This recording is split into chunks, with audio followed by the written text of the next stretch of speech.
Hi guys, welcome back to my channel. In this video I will be talking about Sense and Sensibility by Jane Austen, her first published work. And I'll go ahead and apologize for the general darkness in this video. It is winter and I'm filming after getting home from work and I don't really have time to set up a box light and do all of that. So anyways, let's get into it. So I am a longtime fan of Austen. I've always loved reading. Reading has always been a big part of who I am. Pride and Prejudice kind of felt like the first book that was serious for me, or it in some way shifted how I thought about reading. So I think maybe because of that, Austen's always gonna kind of hold a special place for me. I have read all of her books multiple times now. I couldn't even really give you a guess as to how many times I've read each of them. But they've become such a comfort food of reading for me. It always feels good to go back to. Jane Austen's a great sort of literary touchstone. So yeah, for a while, maybe when I was in undergrad, I kind of had issues with people enjoying Jane Austen the correct way. I now think that a lot of that was probably just internalized misogyny. But I just want to say, I hope male readers are reading Austen more. Because I mean, it is true. I mean, you can look at the statistics. It's true that female readers will read male authors, but that doesn't necessarily go the other way. And there are a lot of male readers out there who, you know, perhaps subconsciously are reading almost exclusively male writers. And I just want to say, my last thing while I'm on my little Jane Austen soapbox, every writer you like, every novelist you enjoy, owes something to Austen. She is that important, that influential, that ubiquitous. And it's not just yearning for the Regency era and romance and the kind of Hollywood lens on Jane Austen. She is so funny and sharp. She's really a comedian. These are comedic books. She's laughing at everyone all the time. They're really well written. They have these great tight plot structures across the board. And they're just fun. No one is as fun as Austen. Well, I don't know. If you're watching this video, that's probably because you have already read this. But if you haven't read any Austen, you should really give it a go. Okay, so Sense and Sensibility, the first published work. Interesting to read in the context of her other work because it does feel kind of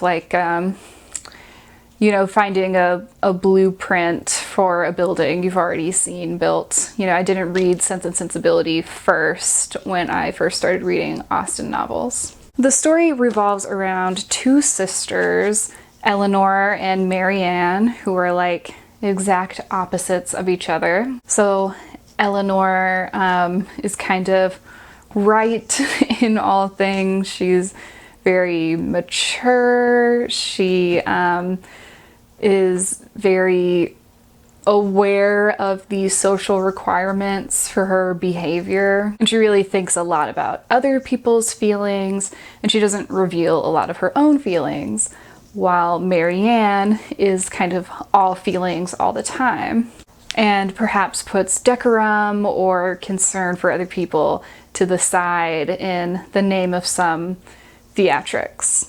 So this is something that we do see in some more nuanced ways in Austen. This idea of these sort of dramatic, over-the-top characters being less preferred to those who are a little more subdued or keep their feelings a little more internal.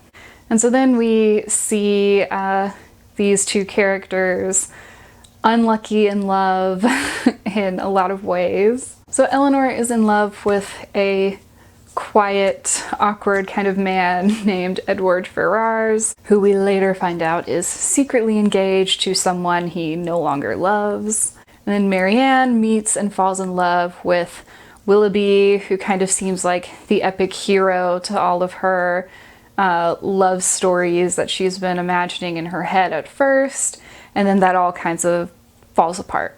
I know I said I was off my soapbox, but I'll just hop right back up for just 1 second. I think there's this idea that writing about romance is trivial in some way. And I mean, that's entirely just misogyny, I'm pretty sure. But the thing is that Austen wrote relatively simple stories about real people who could actually exist, and women of her class and the class of women that she was writing about. What did they have to think about besides trying to find a husband so that they wouldn't be, you know, ruined? And like, Austen does romance so subtly. There's no over-the-top dramatics to it at all, so okay. So right out of the gate in this book, we have honestly one of my favorite Austen openings. I think she starts this book in such a funny way. It really shows that comedic genius that carries her through all of her writing. But we sort of see externally the situation with the young Miss Dashwoods and their mother being expelled from their house by their brother, Mr. John Dashwood, and his wife. And we see Mr. John Dashwood swear to their father on his deathbed that he's going to help them, and then over the course of the chapter be like slowly talked out of doing anything at all by his wife. So really, that's like a pretty terrible thing to do, but it's so funny and so revealing of who these characters are, like right out of the gate. And that's like something that is really strong right from the first book in Sense and Sensibility, are these absurd side characters who offer so much humor to the book and are, you know, good stand-ins for a certain type of person out in the world. Like the Palmers in this, the married couple, where one is like bubbly and outgoing and happy all the time, never stops smiling, and then the husband is like very grave and serious and mean, really. And then Edward Ferrars' family, his mom being so susceptible to flattery and things like that. So yeah, we get all of these different people in this story that we get to sort of laugh at. And generally our Austen heroines have pretty sound judgment about these people and the level of respect and care that they should be giving to them. And then another thing I really noticed in this book is there are some really like savage cutting takedowns of some of the characters. Austen writes in some very unforgiving ways about Willoughby in particular. Of course, I mean, we'll talk more about Willoughby, but there's like this passage where Elinor is thinking about Willoughby after his like big reveal of what his feelings truly were. Her thoughts were silently fixed on the irreparable injury which too early an independence and its consequent habits of idleness, dissipation, and luxury had made in a mind, the character, the happiness of a man who to every advantage of person and talents united a disposition naturally open and honest, and a feeling, affectionate temper. The world had made him extravagant and vain. Extravagance and vanity had made him cold-hearted and selfish. And then another little dig, also from Elinor towards Willoughby. The whole of his behavior from the beginning to the end of the affair has been grounded on selfishness. It was selfishness which first made him sport with your affections, which afterwards, when his own were engaged, made him delay the confession of it, and which finally carried him from Barton. His own enjoyment, his own ease, was in every particular his ruling principle. Yeah, and then there's a line towards the end about Mrs. Ferrars, and it's something like, Eleanor and Edward were never insulted by her real favor and preference. Like, to be a favorite of hers is an insult. Because she only favors those who flatter her or are Robert, and Robert sucks, so. So I think some of the things that you see Austen playing with, you kind of see the marks that this is a first novel. I don't, in my mind, consider Sense and Sensibility to be like one of my absolute favorites or like one of the great Austen masterpieces. It kind of feels like things are still in form.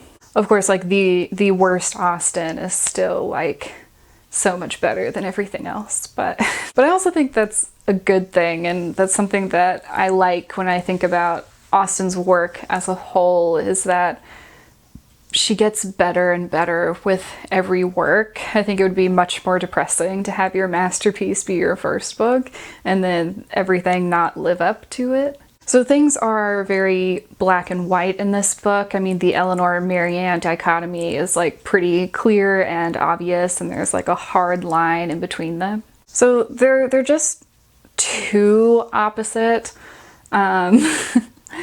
And it makes it very clear what sort of the lesson to be learned is. I also think Eleanor is far too perfect, especially since she is our primary voice in this story. She is the perspective we're seeing things through. And, you know, she has like this plot stuff to overcome with Edward, but Eleanor doesn't really have much change or development or growth needed.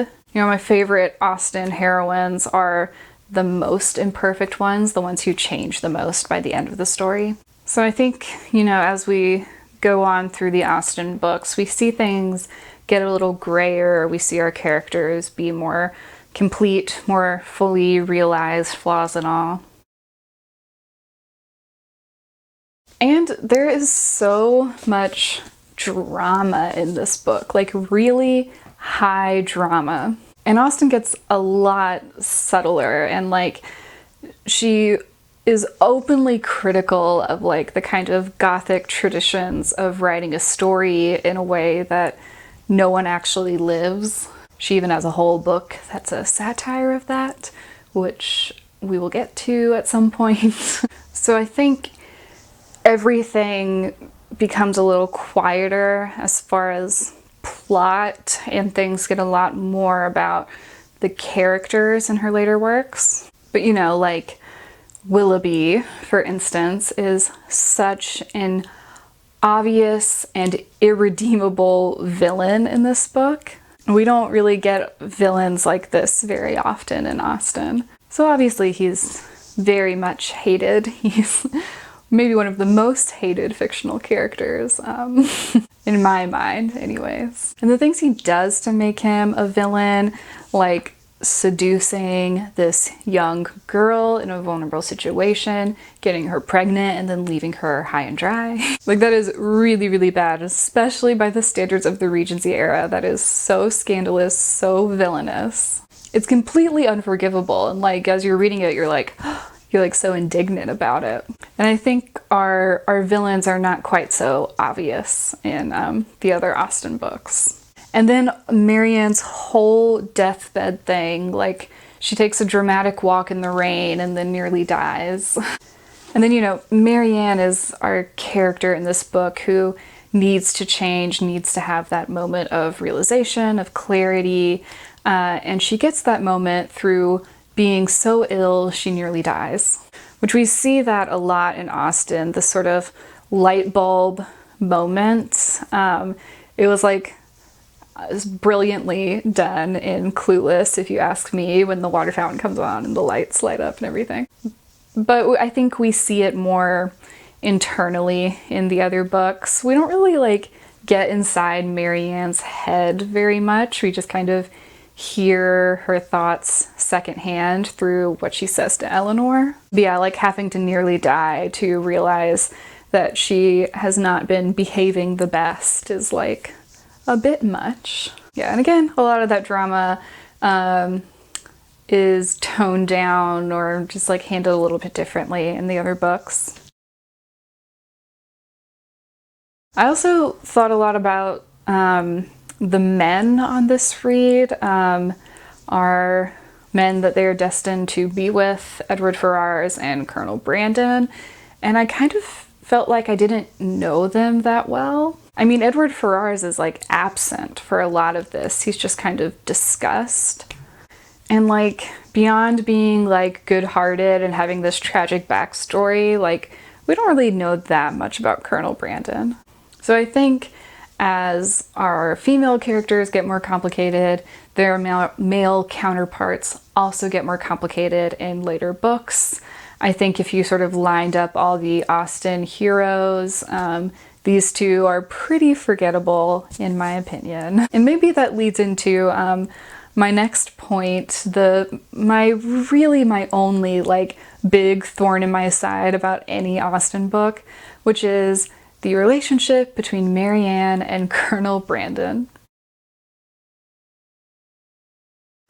Like, it makes no sense at all for them to end up together. Like okay, like the 20-year age gap, I'm going to mostly put that aside because I think there's a lot of other things with this relationship that are weird, but that's weird.